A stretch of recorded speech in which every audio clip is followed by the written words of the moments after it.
మన సహోదరులు కొన్ని ఒక రకమైనటువంటి అపోహలకు గురి అయి ఉంటారు అన్నది నా అభిప్రాయం. కొన్ని అపోహలు మన మధ్య స్ప్రెడ్ చేస్తూ ఉంటారు.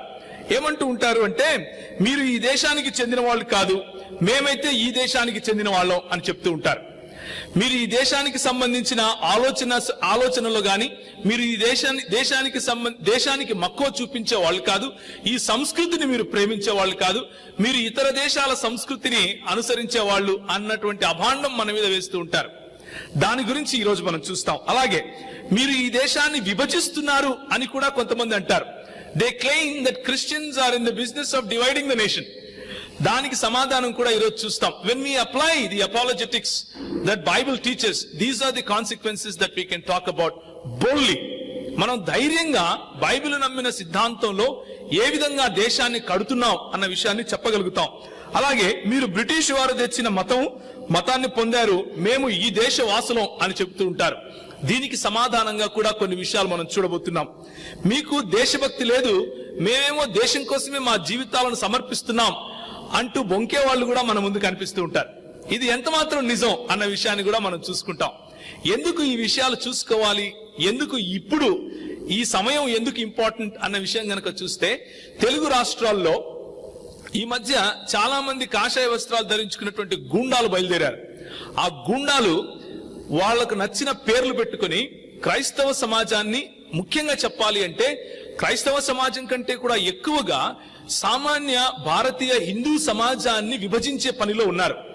విభజించి విద్వేషాలు రెచ్చగొట్టి వైషమ్యాలు పెంచి ఒకరి పట్ల ఒకరికి దూరాన్ని తీసుకుని రావాలి అన్న ఆలోచనలో ఉన్నారు. ఆ ఆలోచనను కనుక మనం అర్థం చేసుకోకపోతే, దాని ఆరిజిన్స్ ఎక్కడ, అవి ఎక్కడ దానికి మొదళ్ళు ఎక్కడున్నాయి అని గనక మనం ఆలోచించకపోతే, మనం కేవలం పైన కనిపించే పుండ్ల పైన దాన్ని ఏమంటారు మందు రాస్తాం, కానీ ఆ పుండుకు కారణమైన రోగం ఏదైతే ఉందో దాన్ని అలాగే వదిలిపెడతాం. ఈ రోజు ఒక పుండు మానితే రేపు ఇంకొక పుండు మొదలవుతుంది. కాబట్టి కూకటి వేళ్లతో దాన్ని పెరికివేయాలి అంటే విద్య, దానికి సంబంధించినటువంటి అవగాహన, సమగ్రమైన అవగాహన అవసరం. కాబట్టే ఈ సదస్సు, దాన్నే అప్లైడ్ అపాలజెటిక్స్ అని అంటున్నాం. మీరు దేశ పౌరుల కోసం ఏమీ చేయరు, మేమేమో దేశ పౌరుల కోసం వాళ్ళ కోసమే బ్రతుకుతాం అని అంటూ ఉంటారు. సైన్యంలో మేమే ఉన్నాం అని అంటూ ఉంటారు. ఈ దేశాన్ని నిర్మించేది మేము అని అంటూ ఉంటారు. దానికి సమాధానం ఈ రోజు మనం చూద్దాం. మీరు పాశ్చాత్య దేశాలకు, వారి పద్ధతులకు అమ్ముడుపోయారు అని చెప్పే వాళ్లను తిరిగి ప్రశ్నించే విధంగా మనకు ఈ సబ్జెక్ట్ అర్థమవ్వాలి. తిరిగి ప్రశ్నించే విధంగా మనకు ఈ అవగాహన రావాలి. ఈ భారత భూభాగం అంటే ఆఫ్ఘనిస్తాన్ ప్రాంతం మొదలుకొని ఇటువైపు దాదాపు బర్మా, మ్యాన్మార్ వరకు, తూర్పు పడమరలను మనం తీసుకుంటే ఉత్తర దక్షిణాలుగా పైన హిమాలయాల నుంచి క్రింద శ్రీలంక వరకు కూడా ఉన్న భూభాగాన్ని ఇక్కడ ఉన్నటువంటి మొహెంజోదారో, హడప్పా నాగరికతకు సంబంధించిన వాళ్ళు ఆక్రమించుకుని ఉన్నారు. అక్కడ 3000 సంవత్సరాల క్రితం నుంచి కూడా నాగరికత, సివిలైజేషన్ ఆఫ్ హడప్పా అని అంటారు. ఆ సివిలైజేషన్ ఆఫ్ హడప్పాకు దాదాపు 1200 క్రీస్తు పూర్వం 1200 సంవత్సరాలలో వలస వచ్చిన వాళ్లను భరత అని పిలుస్తారు. వలస వచ్చిన వారు ఈ స్థానికులమైనటువంటి మనల్ని, అంటే నల్లటి చర్మం ఉంటుంది, మనకు రింగుల ఎంటుకలు ఉంటాయి, నుసుటులు పెద్దగా ఉంటాయి, ముక్కులు దిబ్బడగా ఉంటాయి, బాకినోరలు వేసుకొని ఉంటాం. మనల్ని దాసులని, దస్యులని, రాక్షసులని పేర్లు పెట్టారు. మనల్ని వింధ్య సాత్పుర పర్వతాల క్రింది వైపుకు నెట్టివేశారు. ఇక్కడ ఉన్నటువంటి అటవీ ప్రాంతంలో మనల్ని త్రోసివేశారు. వీరినే ఆర్య సంస్కృతి ప్రకారం అతిశూద్రులని కూడా పిలిచారు. అంటే ఎందుకు ఆర్య సంస్కృతి అన్నాను అంటే, వారు ఆక్రమించుకున్న భూభాగాన్ని ఆర్యావర్తనం అని అన్నారు కాబట్టి. ఆ ఆర్యావర్తనంలో దాన్ని ఆర్యావర్తం అని కూడా అంటారు. ఆ ఆర్యావర్తం అన్నది ఆఫ్ఘనిస్తాన్ నుంచి నేను ఇంతకు ముందు చెప్పినట్లుగా మ్యాన్మార్ భూభాగం వరకు, క్రింద వింధ్య సాత్పుర పర్వతాల భూభాగం వరకు కూడా వారు ఆక్రమించుకున్నారు అని చెబుతుంది. ఆ తర్వాత అంటే చరిత్ర చెబుతుంది. ఆ తర్వాత 336 నుంచి 323 వరకు అలెగ్జాండర్ అనే వ్యక్తి గ్రీకు దేశం నుంచి మన దేశం పైన దండెత్తి వచ్చాడు. అప్పటికే ఆర్యులు మన దేశంలో వారి సంస్కృతిని విస్తరింపజేస్తూ వాళ్ళతో పాటు తీసుకొచ్చినటువంటి కుల వ్యవస్థను ఈ దేశం పైన, ఈ దేశ నాగరికుల పైన రుద్దారు. ఆ కుల వ్యవస్థ ఎలా వచ్చింది అన్నది మనం మళ్ళీ చూద్దాం. కానీ ఈ భూభాగం మాది అనే వాళ్లకు సమాధానంగా మీకు ఈ సమాచారం ఉపయోగపడుతుంది అన్న ఉద్దేశంతో ఈ సమాచారం ఇస్తున్నాను. ఈ భూభాగం ఎవడి అబ్బ సొత్తు కాదు, ఏ ఒక్కడు కొనుక్కుంటే వచ్చింది కాదు. ఈ భూభాగంలో స్థానికులంగా మనం ఉన్నాం. మన పైన రాజ్యం చేయటం కోసం వచ్చిన వాళ్ళ గురించి నేను చెప్తున్నాను. ఆర్యులు వచ్చారు, 336లో గ్రీకులు వచ్చారు, 324లో మౌర్య సామ్రాజ్యులు ఇక్కడి వారే ఆర్యులలో నుంచే కొంతమంది లేచారు. వారు గ్రీకులతో పొత్తు పెట్టుకుని, గ్రీకులు వాళ్ళతో పెళ్లిళ్లు చేసుకుని వారి పిల్లలకు క్షత్రియ నామకరణాలు చేశారు. క్షత్రియులుగా వాళ్ళను గుర్తించారు. స్థానికులమైన మనమేమో దాసులము, స్థానికులమైన మనమేమో దస్యులము, స్థానికులమైన మనమేమో రాక్షసులము, బయట నుంచి వచ్చిన గ్రీకు దేశస్థుడేమో క్షత్రియుడు అని ఆకర్షించే సంస్కృతి ఈ సంస్కృతి. ఎందుకు ఇలా చేశారు అన్నది మనం చూస్తాం. 272లో అశోక చక్రవర్తి పోనీ ఆయనేమైనా ఈ బ్రాహ్మణవాదాన్ని తీశాడా అని అంటే, మౌర్యులు గాని, అశోకుడు గాని, తర్వాత వచ్చిన శింగులు గాని, శాతవాహులు గాని, వీళ్ళందరూ కూడా బ్రాహ్మణవాదంతో పాటు బౌద్ధ మతాన్ని కూడా స్వీకరించారు. బౌద్ధ మతాన్ని, ఇక్కడ మొదలైన బౌద్ధ మతాన్ని ఊచకోత కోసిన సంస్కృతి ఈ దేశంలో ఉన్న ఆర్యుల సంస్కృతి. వారిని తరిమి కొట్టిన సంస్కృతి. లక్షలకు పైగా బౌద్ధులను ఈ దేశం నుంచి, ఈ భూభాగం నుంచి తరిమి కొట్టినటువంటి సంస్కృతి. 40 క్రీస్తు శకంలో శకులు వచ్చారు. వాళ్ళు ఇంకెవరో కాదు, గ్రీకు దేశస్థులు ఆర్యులు కలవగా వచ్చినటువంటి వారు. వారి చేతుల్లో త్రిశూలాలు మనకు ఈ రోజు కూడా శిలా పలకాల మీద కనిపిస్తాయి. ఆ తరువాత కూషానులు వచ్చారు. కూషానులు మధ్య ఆసియాకు సంబంధించిన వాళ్ళు. కూషానుల తర్వాత పార్థినులు వచ్చారు. గొండో పార్థిను అనే ఒక రాజు పాలించినటువంటి సమయంలో తోమా మన దేశానికి వచ్చినట్లుగా మరి చరిత్ర చెబుతోంది. ఆ గొండో పార్థినుడి రాజు చేతిలో త్రిశూలాలు మనకు కనిపిస్తాయి. ఈ రోజుకు కూడా వారు చెక్కినటువంటి ఆ శిలాఫలకాలు గాని, వారి విగ్రహాలలో గాని త్రిశూలాలు కనిపిస్తాయి. మనకు కనిపించే త్రిశూలం ఇది మాది అని చెప్పుకునే వాళ్ళు నిజానికి బయట నుంచి తెచ్చుకున్నటువంటి, అరువు తెచ్చుకున్నటువంటి కాన్సెప్ట్స్ అని చెప్పడం కోసం మీకు ఈ మాట చెప్తున్నాను. 98లో కనిష్క రాజ్యం, 320లో చంద్రగుప్త మౌర్యులు, 609లో చాళుక్యులు, వీరు బ్రాహ్మణిజాన్ని ఎక్కువగా ఇక్కడ ప్రోత్సహించారు.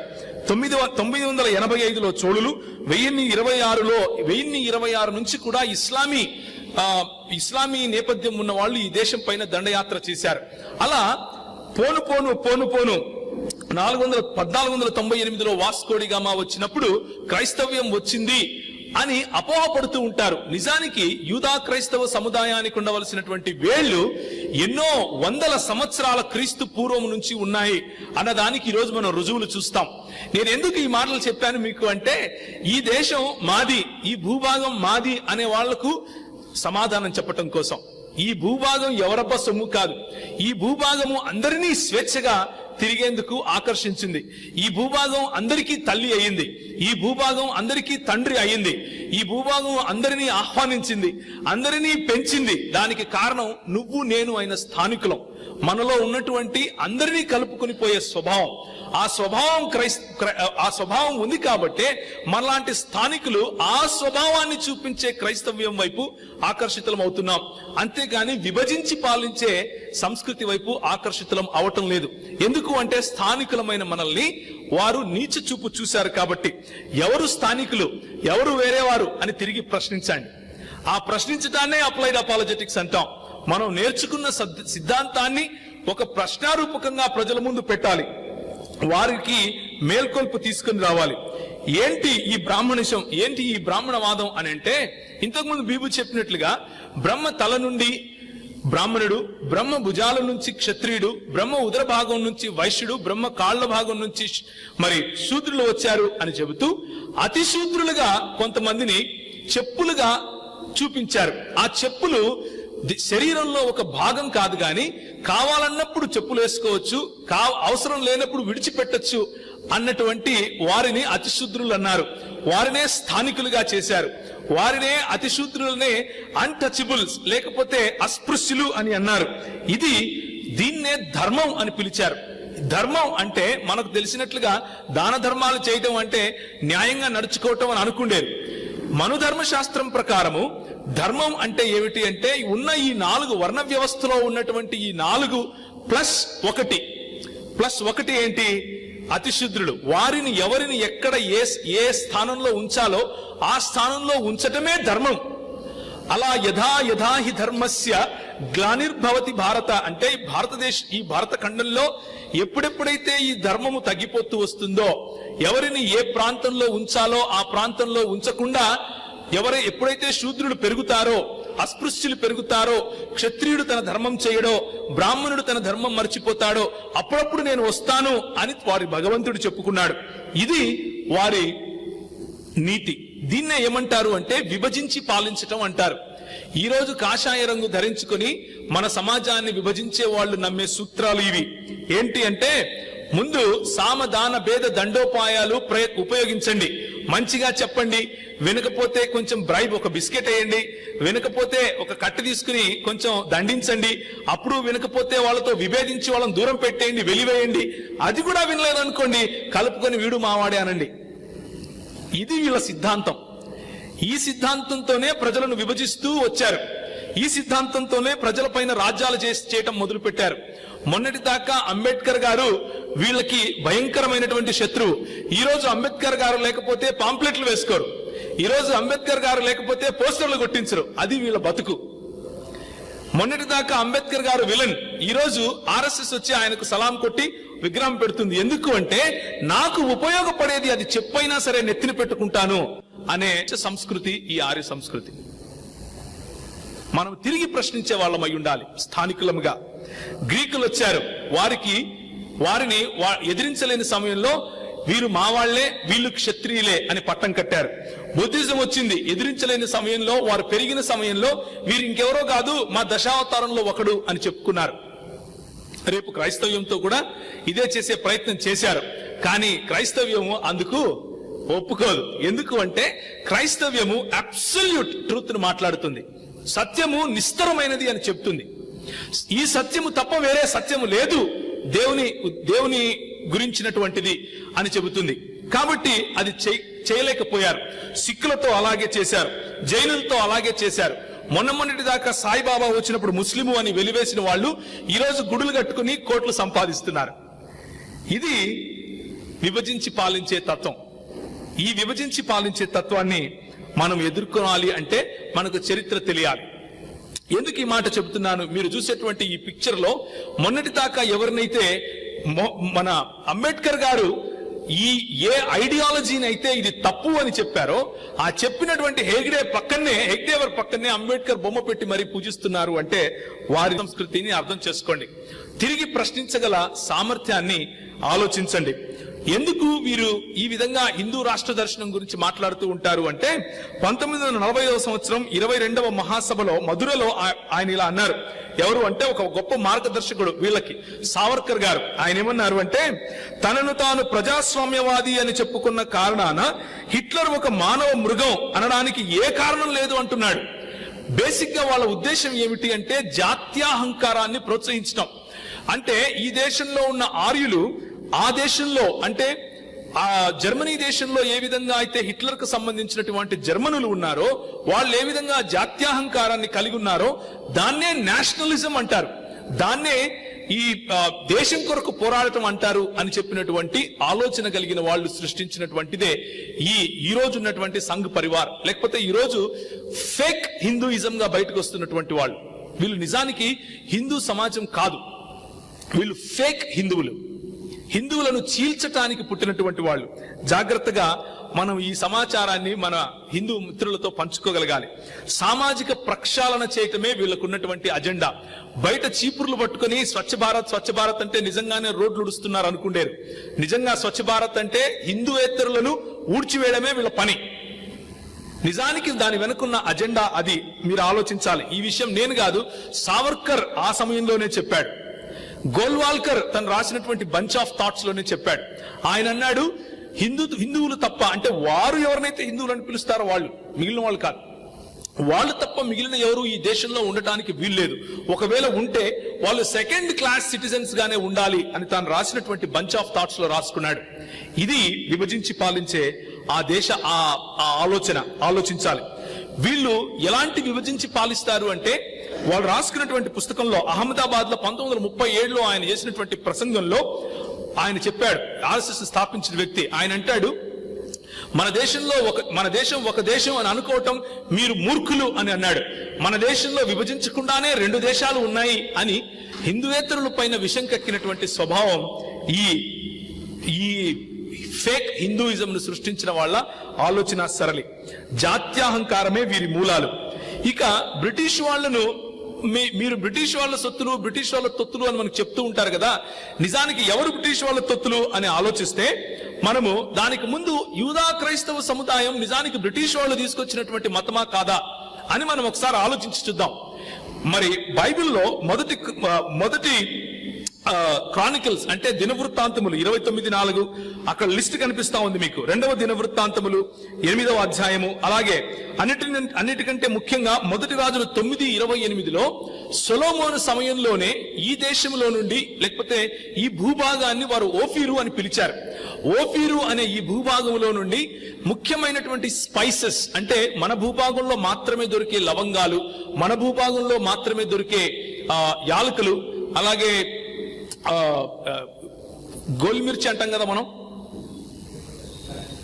పెప్పర్, అలాంటి స్పైసెస్ ను ఈ దేశం నుంచి తీసుకొని వచ్చినట్లుగా, కోతులను ఈ దేశం నుంచి తీసుకొచ్చినట్లుగా, పికాక్ అంటే నెమళ్లను ఈ దేశం నుంచి తీసుకొని వచ్చినట్లుగా చరిత్రకారులు దాన్ని ధృవీకరిస్తున్నారు. ఈ రోజు సొలొమోను కాలంలోనే యూదా సముదాయము మన దేశంలోకి వచ్చి స్థిరపడింది అన్నది హిస్టారియన్స్ చెప్పే సత్యం. నువ్వు నేను ఈ రోజు మనం తెలుసుకోవటానికి చాలా సులువుగా హిస్టారియన్స్ కూడా క్రైస్తవులేం కాదు, ఈ దేశానికి సంబంధించిన హిస్టారియన్సే. కొచ్చిలో యూదులు స్థిరపడటం దాదాపు 3500 సంవత్సరాల క్రితం నుంచి కేరళలో కొచ్చిలో మరి యూదులు ఉండటం, అలాగే బొంబాయి ప్రాంతంలో బొంబాయి అన్న సిటీ పుట్టక ముందు నుంచి యూదులు అక్కడ ఉండటం మనం చూస్తాం. అలాగే బెనీ ఇస్రాయెల్ అనేటటువంటి వాళ్ళు మొఘల్ సమయంలో వచ్చినటువంటి యూదులు, వాళ్ళు అరబీ భాష మాట్లాడేవారు, ఫార్సీ భాష మాట్లాడేవారు. మొఘల్ సమయంలో వచ్చినటువంటి యూదులు, మణిపూర్ ప్రాంతంలో, మిజోరాం ప్రాంతంలో ఉన్నటువంటి యూదులు, అంటే యూదా తెగల్లో నుంచి ఒక తెగ తప్పిపోయి వచ్చి అక్కడ సెటిల్ అయింది అని చెప్పటానికి జన్యురీత్యా అంటే జెనెటిక్ టెస్ట్ చేసి మరి నిరూపించుకున్నటువంటి వాళ్ళు ఈ రోజుకు ఆంధ్ర ప్రాంతంలో అంటే తెలుగు భాష మాట్లాడే యూదులు కూడా మనకు కనిపిస్తారు. నేను ఎందుకు ఈ మాట చెప్తున్నాను అంటే, ఏకేశ్వరవాదం, ఒకే దేవుడు ఉన్నాడు, ఆ దేవుడు ఈ లోకాన్ని సృష్టించాడు, ఆ దేవుని స్వరూపంలో మనందరినీ చేసుకున్నాడు అని చెప్పే ఆలోచన పద్ధతి కేవలము పాశ్చాత్యులు తెచ్చింది కాదు, తెల్లోళ్ళు తెచ్చింది కాదు. మనలాంటి వాళ్లే ఎవరైతే బయట నుంచి వచ్చారు అని మనల్ని పిలుస్తున్నారో, ఈ బయట నుంచి వచ్చిన వాళ్ళు అలాగే బయట నుంచి వచ్చిన వాళ్ళు తీసుకొచ్చిందే. ఆ మెసొపొటోమియా ప్రాంతం నుంచి వచ్చిన వాళ్ళు తీసుకుని వచ్చిందే. ఆ మెసొపొటోమియా ప్రాంతం నుంచి వచ్చినటువంటి యూదులు ఈ దేశంలో హిందూ అన్న మతం పుట్టక ముందు నుంచి ఉన్నారు అన్నది మీరు తెలుసుకోవాలి. వారు నేర్పించినటువంటి ఏకేశ్వరవాదం, ఒకే దేవుడు ఉన్నాడు అన్నటువంటి సిద్ధాంతం పైననే 52వ సంవత్సరంలో వచ్చినటువంటి తోమా అయినా, అదే సంవత్సరంలో ఇటు అటు కొంచెం సమయానికి తేడాగా వచ్చినటువంటి మరి బర్తలోమి అయినా సరే ఇక్కడ సువార్తను ప్రకటించారు. వాళ్ళు ఈ దేశానికి రావటానికి కారణం ఏమిటి అంటే, ఆ యూదులను చేరటానికే. ఏమని చెప్పాడు ప్రభు అపొస్తలుల కార్యములు 2వ అధ్యాయంలో? మొదట మీరు ఎవరికి సువార్త ప్రకటించమన్నాడు? యూదులకు, ఆ తర్వాత సమరయులకు, ఆ తర్వాత ప్రపంచం మొత్తానికి అన్నాడు. యూదులను వెతుక్కుంటూ మరి ఎక్కడెక్కడ యూదా సెటిల్మెంట్స్ ఉన్నాయో అక్కడక్కడికి అపోస్తలులు ముందు వెళ్లారు. ఆ వెళ్ళినటువంటి క్రమంలోనే తోమా మన దేశానికి రావటం మనకు కనిపిస్తుంది. అదే యూదులు ఇక్కడ ఉన్నారు అని చెప్పడానికి ఒక బలమైనటువంటి కారణం. ఆయన వచ్చి ఇక్కడ సువార్త చేయటం, తక్షశిలలో ఆయన ఉండటం, తక్షశిల నుంచి గండోపార్తి అనేటటువంటి ఆ రాజు దగ్గర నుంచి సెలవు తీసుకుని అక్కడ వచ్చినటువంటి ఒక పెద్ద తుఫాను కారణంగా వేరే ద్వీపానికి వెళ్ళటం, అక్కడ నుంచి తిరిగి కొచ్చి ప్రాంతానికి రావటం. ఒకవేళ సైంటిఫిక్ గా చూస్తే, హిస్టారికల్ గా చూస్తే ఆయన ఇక్కడ నుంచి చైనా వెళ్ళినట్లు కూడా కొన్ని దాఖలాలు ఉన్నాయి. వెళ్ళినా వెళ్ళకపోయినా ఆయన చనిపోయింది మాత్రం మన దేశంలో, మన ప్రజల మధ్య, స్థానికులమైనటువంటి మన మధ్య అని చెప్పటానికి చాలా చరిత్ర మన దగ్గర ఉంది. కాబట్టి మనము బయట నుంచి వచ్చిన వాళ్ళం కాదు, మన ఆలోచన బయట నుంచి వచ్చింది కాదు. హిందూ అన్న మతం పుట్టక ముందు నుంచి కూడా, అంటే దాదాపు క్రీస్తు శకము 50 నుంచి కూడా యూదా క్రైస్తవ సముదాయం ఇక్కడ ఉంది అన్న విషయాన్ని నేను మీకు గుర్తు చేస్తున్నాను. మనకు దేశభక్తి లేదు అంటారు, మాకు దేశభక్తి ఉంది అని చెప్పుకుంటూ ఉంటారు. దేశభక్తి అంటే ఏంటి? వాళ్ళ ఉద్దేశంలో దేశభక్తి అంటే ఏంటంటే వందే మాత్రం చెప్పటం. అసలు ఈ వందే మాత్రం ఎక్కడి నుంచి వచ్చింది అని గనక మనం ప్రశ్నించామనుకోండి, 1850 చిల్లరలో మరి బంకించంద్ర చటర్జీ అనే ఒక ఆయన ఒక నవల రాశాడు. దాన్ని ఆనంద్ మఠ్ అని పిలుస్తారు. అందులో ముస్లింలు ఎక్కువ, అంటే హిందువులు ఎక్కువగా ముస్లింలు అయిపోతున్నారు అని బంగాల్ ప్రాంతంలో హిందువులు ఏం చేశారు అంటే వందే మాత్రం అన్నటువంటి నినాదంతో దుర్గను పూజించేవాళ్ళు. ప్రతి గ్రామానికి వెళ్ళి మీరు మీరు మీరు ఎవరిని పూజిస్తారు, శివుణ్ణి పూజిస్తారా లేకపోతే హరిని పూజిస్తారా అని అడిగి, ఒకవేళ దుర్గను పూజిస్తారా అని అడిగి ఎవరైతే పూజించారో వాళ్లను ఊచకోత కోశారు ఆ నవల ప్రకారంగా. ఆ సమయంలో వారు పూజ చేస్తూ వాళ్ళు చెప్పినటువంటి నినాదమే వందే మాత్రం అనే నినాదం. అయితే ఈ శక్తైట్లు అంటే శక్తిని పూజించే వీరు ఈ మహారాష్ట్ర ప్రాంతానికి వచ్చే వరకు వీళ్ళు మాత్రం శక్తిని పూజించే బ్రాహ్మణులు కాదు. కాబట్టి వీళ్ళేమన్నారు అంటే వందే మాత్రం అంటే దుర్గను పూజించినట్లు అవుతుంది, అది మన మతానికి సంబంధించింది కాదు, కాబట్టి భరతమాతగా చేసేద్దాం దీన్ని అని నిర్ణయించారు. ఇది వందే మాత్రం వెనకుండే హిస్టరీ. అది మనం ఈరోజు అనకపోతే ఎవరమంట? దేశభక్తి లేని వాళ్ళం అంట. ఇది విభజించి పాలించడంలో వాళ్ళకు ఉన్నటువంటి ఇంకొక రూల్. దేశభక్తి అంటే కాషాయ జెండాకు మొక్కటమా అని మనం ప్రశ్నించాలి. ఎందుకు అంటే ముందు చూస్తాం. దేశభక్తి అంటే రాజ్యాంగాన్ని గౌరవించకపోవటమా అని మనం ప్రశ్నించాలి. ఎందుకు అంటే మీరు చూద్దురు గాని బ్రిటిష్ వారిని కూడా పొగిడే సంస్కృతి ఇది. ఎందుకు అంటే వాళ్ళు రాసినటువంటి ఒక పుస్తకంలో వాళ్ళు రాసుకున్నారు, without British rule there is no chance of resurgence of Hindu dharma అని పబ్లిక్ గా పుస్తకం రాసుకున్నారు. ఈ రోజుకు కూడా లైబ్రరీలో అందుబాటులో ఉంటుంది. అంటే వీరు హిందూయేతరులు ఈ దేశంలో ఎవరైతే ఉన్నారో వారిని ఎదిరించలేని క్రమంలో బ్రిటిష్ వాళ్లను కూడా ఆశ్రయించగల సంస్కృతి.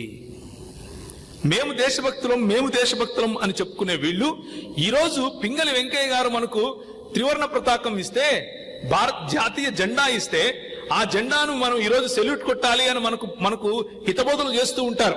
కానీ ఈ హిందూ ఈ ఎక్స్ట్రీమిస్ట్ ఎవరైతే ఉన్నారో, కాషాయ రంగం కట్టుకుని హిందువులను చీల్చడానికి ప్రయత్నం చేస్తున్నారో, భారతదేశాన్ని చీల్చడానికి ప్రయత్నం చేస్తున్నారో, వాళ్ళు రాసుకున్న పుస్తకం 14 జూలై 1946 నాగ్పూర్ లో జరిగిన గురు పూర్ణమి కూడికలో గోల్వార్కర్ ఏమంటున్నాడు అంటే, మాకు ఒకటే జెండా, అది కాషాయ జెండా. మేము ఈ త్రివర్ణ పతాకాన్ని ఏనాడు హిందూ దేశంగా దానికి పతాకంగా అంగీకరించము అని చెప్పారు. దాన్ని ఆయన we are drifting away from our culture అని పేరు పెట్టుకున్నాడు. మనమంట సంస్కృతి నుంచి దూరం వెళ్ళిపోతున్నామంట. వీళ్ళు దేశభక్తులు, మనం దేశభక్తులం కాదు. ప్రశ్నించగలగాలి, తిరిగి మనం ప్రశ్నించగలగాలి. అలాగే త్రివర్ణ పతాకం పైన ఈ రోజు కూడా ఆర్ఎస్ఎస్ యొక్క వాళ్ళ ఐడియాలజీని చూస్తే వాళ్ళు ఈ రోజుకు చెప్పుకుంటేదే ఇది, మా జెండా ఇదే, 1 లీడర్ 1 నేషన్ 1 ఫ్లాగ్. ఇది వాళ్ళ నినాదం. ఆ ఫ్లాగ్ ఏంటి అంటే కాషాయ రంగు కట్టుకున్నటువంటి ఫ్లాగ్. ఆ జెండా కింద ఎన్నైనా పేర్లు పెట్టుకోండి మీరు, నో ప్రాబ్లం, కానీ జెండా మాత్రం ఏమై ఉండాలి? కాషాయ రంగే. ఇది వాళ్ళ ఆలోచన సరళి, వాళ్ళ ఆలోచన పద్ధతి. మనం చాలా అప్రమత్తంగా ఉండాలి. వీళ్ళు రాజ్యాంగాన్ని గౌరవిస్తాము అంటున్నారు. వీళ్ళు రాసుకునే 1940 మద్రాసు నగరంలో 1350 మంది ఆర్ఎస్ఎస్ కార్యకర్తలు ఉన్న సమయంలో గోల్వాల్కర్ ఇచ్చినటువంటి మాట ఇది. ఆర్ఎస్ఎస్ ఒక పతాకం చేత, ఒక నాయకుని చేత, ఒక సిద్ధాంతం చేత ప్రేరేపింపబడి ఈ గొప్ప దేశం యొక్క ప్రతి మారుమూల ప్రాంతాల్లో హిందుత్వం అనే మంటని రగిలిస్తుంది అన్నది వీళ్ళ ఆలోచన.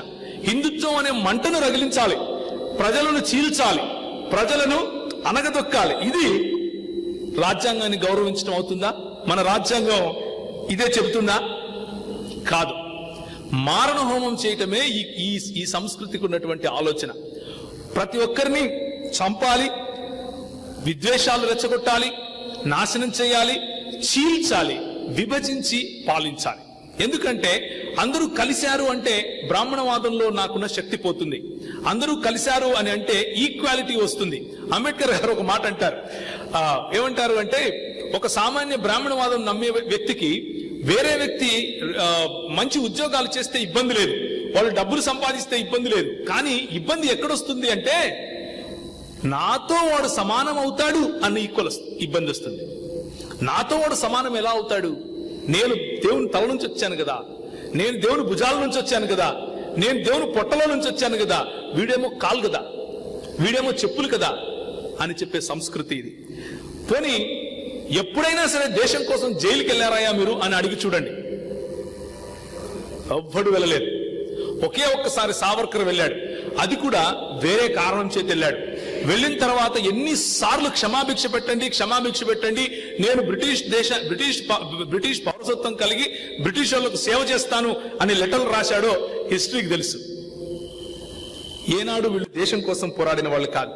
కానీ రెచ్చగొట్టడం, ప్రజలను చీల్చటం, చంపటం, ఇది విభజించి పాలించే ప్రక్రియలో వాళ్ళు చేసే పద్ధతి, వాళ్ళు చేసే పనులు.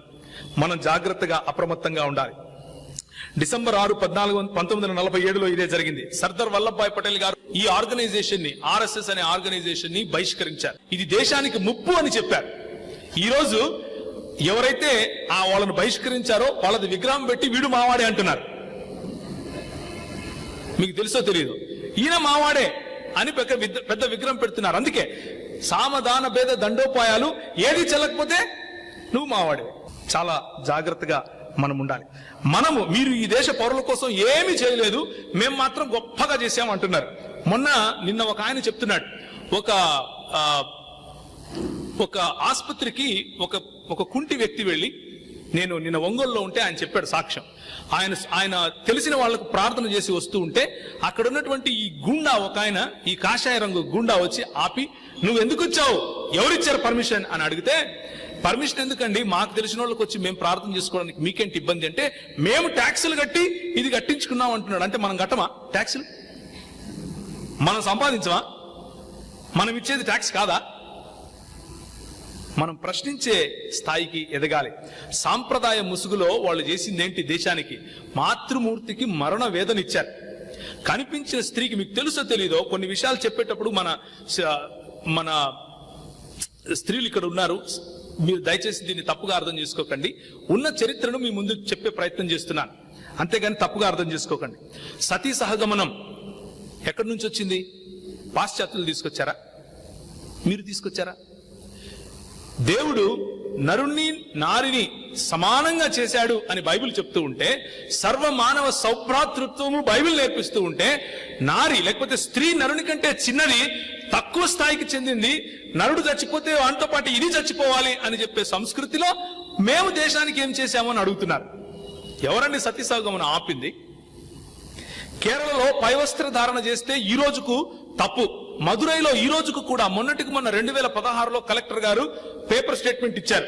ఏమని అంటే, 17 మంది మదురైలో ఉన్నటువంటి బాలికలు 16 నుంచి 22 సంవత్సరాలు ఉన్నటువంటి వాళ్ళు ఒక మేల్ ప్రీస్ట్ అంటే ఒక పూజారి ఎదుట బట్టలు లేకుండా ఉండాలి 15 రోజులు, పై వస్త్రం లేకుండా. పై వస్త్రం ఉంటే వాళ్ళు లోపలికి రావడానికి వీల్లేదు.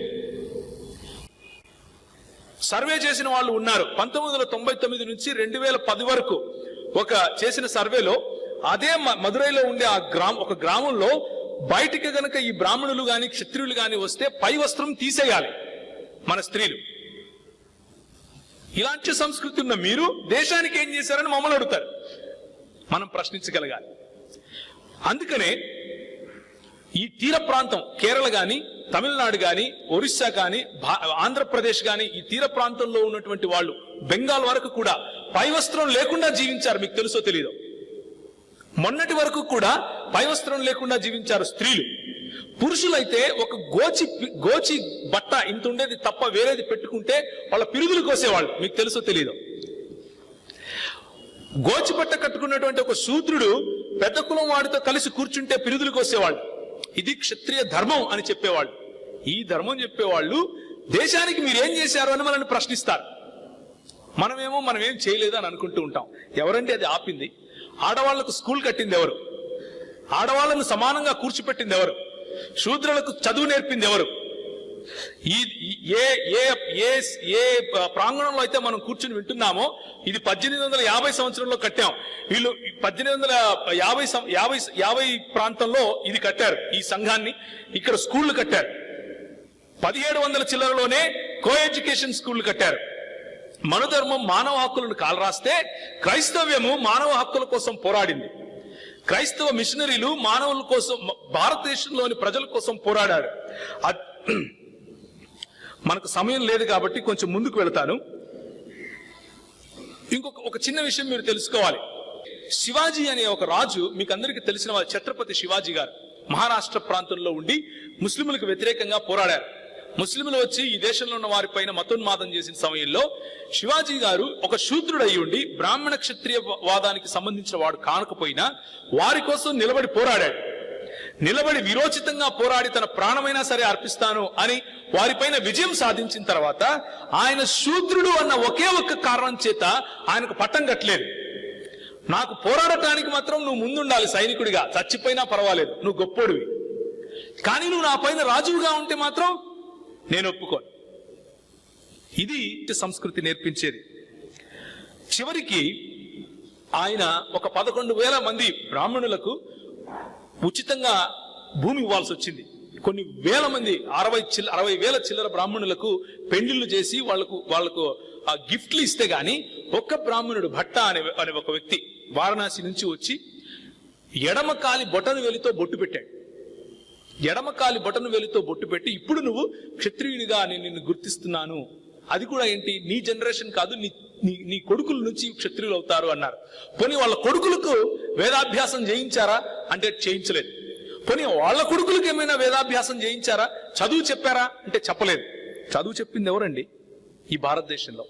ఎవరు చదువులు చెప్పటానికి ముందుకొచ్చారు? స్త్రీల పట్ల వివక్ష, దళితుల పట్ల వివక్ష. కానీ 1805లో హిందీ భాష నేర్పింది మనం. 1606లో భాషలను, ఈ భాషల్లో ఉన్నటువంటి అన్నిటి వాటిని తీసుకుని వచ్చి లోకల్ లాంగ్వేజెస్ లో సంస్కృతిని నేర్పించింది మనం. 1747లో తమిళ భాషలో మనము వాంగ్మయాన్ని తీసుకుని వచ్చాం.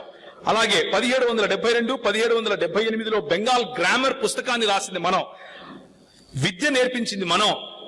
కో ఎడ్యుకేషన్ స్కూల్స్ 1700 చిల్లరలోనే కేరళలో కట్టారు. ఇక్కడ చెప్పినట్లుగా 1850లోనే స్కూళ్లు కట్టారు. మీరు సిపాయి తిరుగుబాటు అని చెప్పుకొని నవలు రాసుకునే సమయంలో ఇక్కడ బాలలను కలిపి చదువు చెప్పారు.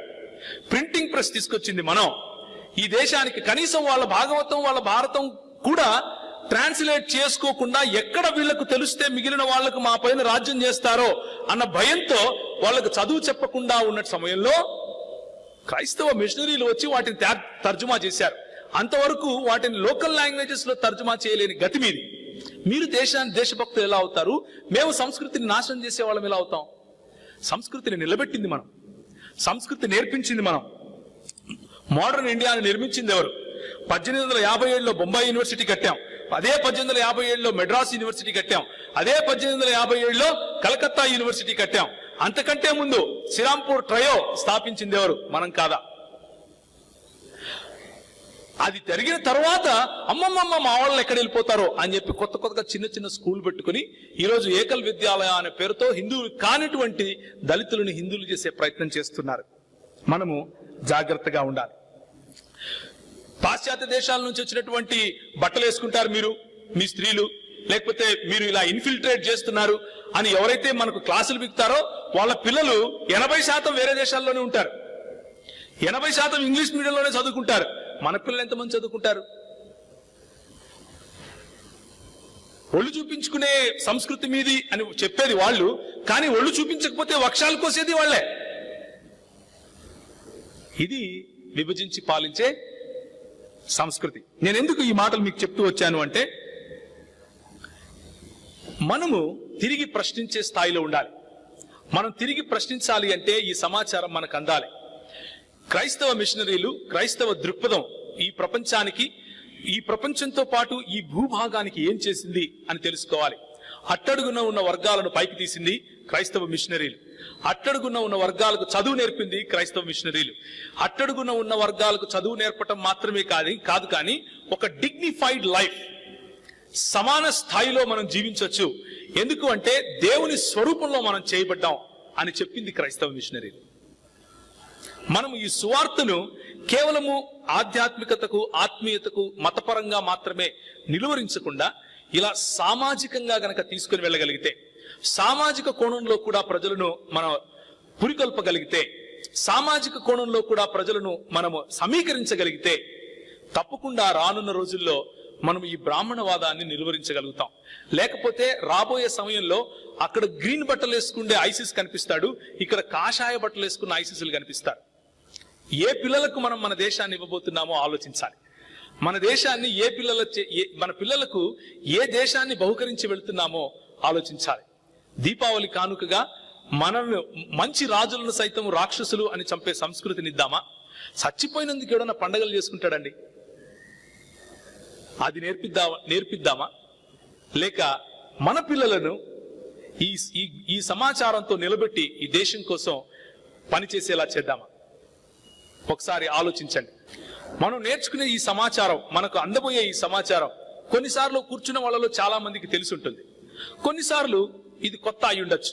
అయితే ఈ సమాచారము రెచ్చిపోవటానికి కాదు, ఉప్పొంగటానికి కాదు, కనిపించిన వాళ్ళను కనిపించినట్లుగా ప్రశ్నించడానికి కాదు, సంయమనం పాటించి శాంతియుతంగా మన సమాజం కోసం పనిచేయటం కోసమే ఈ సమాచారం.